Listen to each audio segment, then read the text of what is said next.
Hello everybody, welcome to another Gear Talk, and this time I'm gonna talk to you about my new Pentax K1 Mark II and why I bought it now. Before we begin, as usual, if you want to support the channel, please put a like, subscribe, share with your friends. If you want to go a step further, check out my website, and you can find my books, one of them, Photography Dev Manual, a novel, other books, and that is a very good way to support the channel. Last week, I was in my studio taking pictures for a family, a couple with a newborn, and I was using my Fujifilm X Pro 2. And that camera, I really love it. It's a beautiful camera, great quality. I love the rangefinder. I love to use it around street photography and all these kind of subjects. Quality of lenses is fantastic. So I love that camera. But in studio, it really sucks. And it sucks because it is a mirrorless. And in studio, you cannot use the optical viewfinder because it's not precise enough for framing. So you have to switch to the electronic viewfinder and use it like a mirrorless. And a mirrorless in a studio situation sucks. And sucks for one simple reason. In studio, I use flashes because I want the light in the studio to be kind of low and make the subject comfortable. If you use continuous light to take pictures, for example, at I don't know 100 ISO and keep a decent aperture like 5.6 and to have a little bit of depth of field, you really need a lot of light on the subject, and the subject will be there, sitting there and thinking, okay, I'm just in a third degree interrogation with all the light on my face. Especially if you have little kids, newborns, and these kind of things, the light can be really too much. The people will squeeze their eyes and these kind of things. So the solution is fantastic, it's flashlight. You have the pilot lights and you keep the pilot lights very low, so it's very comfortable for the subject. It creates this warm light and it's a very comfortable place to be in all these lights, and the flashes will give the moment of power to record properly the sheen on the camera, on the sensor.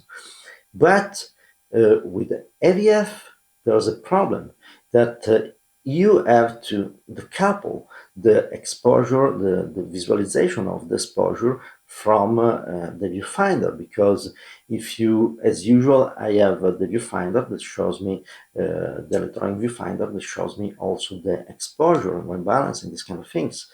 But in studio, if you leave the AVF showing you the exposure, it will show you the exposure, but for the flashlight that you regulate, so if you put your camera at 200 of a second, the synchro time or something like that, 5.6, the low light of the pilot lights will not be almost visible in the viewfinder. Everything will be dark. So you have to decouple the viewfinder from the exposure. And so the viewfinder will show something that is totally different from the exposure that you will take with the flashes. When you do that, you are in a very low light situation. So the image in the viewfinder, in low light, viewfinders, electronic viewfinders always sucks because they cannot go low as the time of exposure because they have the refreshing rate and all these kind of things. And in a low light situation, obviously grains from the sensor and all these kind of things come out, and so it sucks, and you don't have any way to get over this if not using continuous light. But I don't like that, as I said. So I was taking these pictures and I was thinking, holy crap, I need a reflex. And a reflex, I tested this camera some time ago. You can find the video here. I had this camera for a while to just do some tests, and I loved this camera. The viewfinder here is perfect and is a reflex, so it's an optical viewfinder, so you don't have all the problems of the electronic viewfinder. And this is why I went for this camera. I decided, okay, I know probably there will be the K1 Mark III coming out on the market and all these kind of things, but I still think this camera is great quality and everything else. But I don't want to talk about the camera specifically. You can check the video here, the review that I made. But what I want to tell is, for the studio experience, a reflex is absolutely much better. And there are two reasons why I went with Pentax. One is it's a reflex, and Pentax is supporting reflex cameras. And the second one is that Pentax has a fantastic thing that can save the raw files in DNG. The DNG format is an open format. I don't know if it's an open, but it's a standard format that can be used by all manufacturers and makes this camera compatible with all the software I already have. I didn't want to get something that forced me to upgrade my software. That means upgrade my operating system. That means upgrade the computer and so on. By the way, did you notice that years ago it was always possible to use upgrading the software also with a little bit older operating system. The operating system, they stay the same for years. Now, every year, basically, every year, every 2 years, there's a cycle of a new OS coming out, and all the software cannot go back more than a couple of OS. So, basically, every software that you change in 3 years, 3, 4 years, you have to change the operating system, and the operating system usually you have to change the computer. At least this is what happens with Mac. So that's another thing. And this camera has the DNG format file. So I don't have to upgrade anything. I can still use all the software I have, and I do not need more. That's the fact that I'm really open to upgrade when I feel the need to upgrade, but I don't need artificial intelligence in my software. I don't need all these kind of things. I know that I can take the image properly in the camera. So the only things I need is something where I can just check a little bit the lights, do a white balance that I like to do at the computer, do these few little things, recover some shadows or highlight if I have to, but usually it's not. In studio, it's not an option at all. I mean, I regulate the lights in the proper way, so I use all the dynamic range of the sensor, and I want to do just these simple things, and I can do them with the software that is older than 4 years.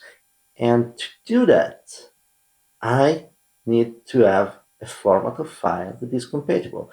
The DNG in the Pentax is compatible, so there is one other options why I love this camera and I went with this camera. The third reason why I bought this beautiful Pentax K1 Mark II, by the way, I bought it used.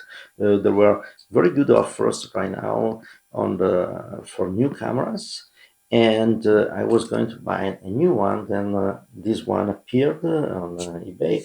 It was just I don't know if it's used. There's not even a little scratch. So I bought this with all the box, extra batteries, and all these kind of things.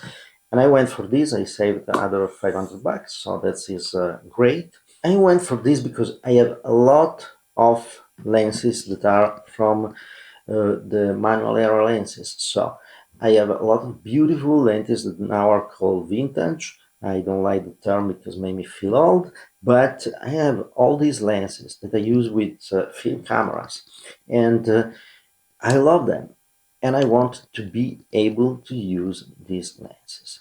And for two reasons. One, I like the quality. It's the fact that they are not that analytical lenses. I like that in the results. The second is that I really like the manual focus. Manual focus for me is important because when I have the autofocus, you always have this point where you want to put the focus. I don't care about letting the camera choose because I always choose something that I don't care about. So I want to choose the point of focus, and you have this joystick in the back of the camera and move the spot around the sheen. But still, you move the spot, you put the spot there, and then you think, yeah, but I want the spot exactly on the left eye of the kid, for example. And you move a little. You move a little and you change the framing and the composition of the image.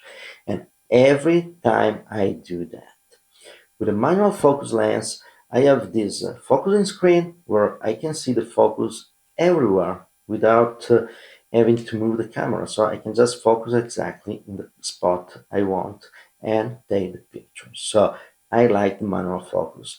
And to use manual focus on modern lenses like on the Fuji is just success experience. It's not fluid. It's not exactly.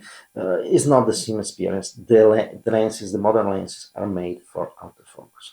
So I went for this. And there's another reason why I like to use old lenses is that the aperture ring doesn't change, it's stiff. You use the Fuji lenses and the aperture ring and other lenses with the aperture ring, always a little bit soft. You're taking the pictures, you're moving around, and you move the aperture and you do not even notice. Here, you really notice it. It's a click. You make to exert some pressure to really change the aperture. And this is another reason. And the camera itself, something that I loved about the Pentax is that it's very difficult to push buttons without noticing and change the settings. That on Fuji happens every time. By the way, this summer I went on vacation. I took the camera, the X Pro 2, out of the bag, and I went to take a picture for, front sea view on the hotel. I went to take stupid pictures of the lights, the sunset, or something like that, and everything was strange in the camera, and I nothing always only JPEG and all these kind of things. I was not able to correct the exposure or something. And then I noticed a little icon in the bottom of the viewfinder that say toy. And what is that? And probably the camera got clicked. I forgot to turn it off or something like that in the bag during the travel. Some buttons got pressed, and I found my camera in the toy mode. It's something that is not described in any manual, but I know that the XT something has this option. Looking for internet, I found it, and it's basically a very, very simplified way to use the camera. And I had no idea how the hell I could get out of this toy mode. I looked for on internet for hours and there was nothing. At a certain point, I had to do a reset of the camera to reset all the parameters in the camera, and I got rid of this toy mode. And that's something that I really dislike. This camera here is very, all the buttons are kind of with the right pressure to change, to press and so on. But then there's another thing that I really love is this little button here is a lock button. You can just simply lock the camera and everything stays there. So user mode, you put your user mode with first things I did, a user mode with my studio settings, so the camera manual, lower ISO possible, and all these kind of things. And you lock the camera and nothing you press will work.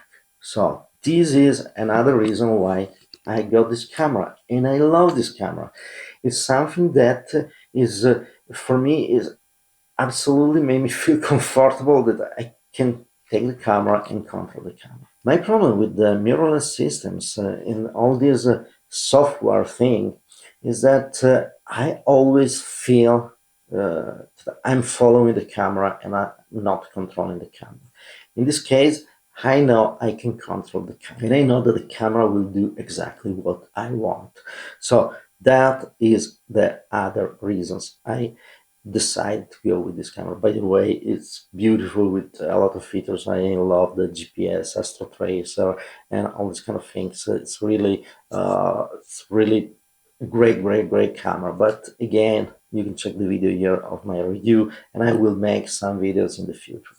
So here are the reasons. Most of all, I like the reflex. I like the DNG format. I like to use my vintage lenses, and I like a camera that is not so sensible to accidentally pushing buttons.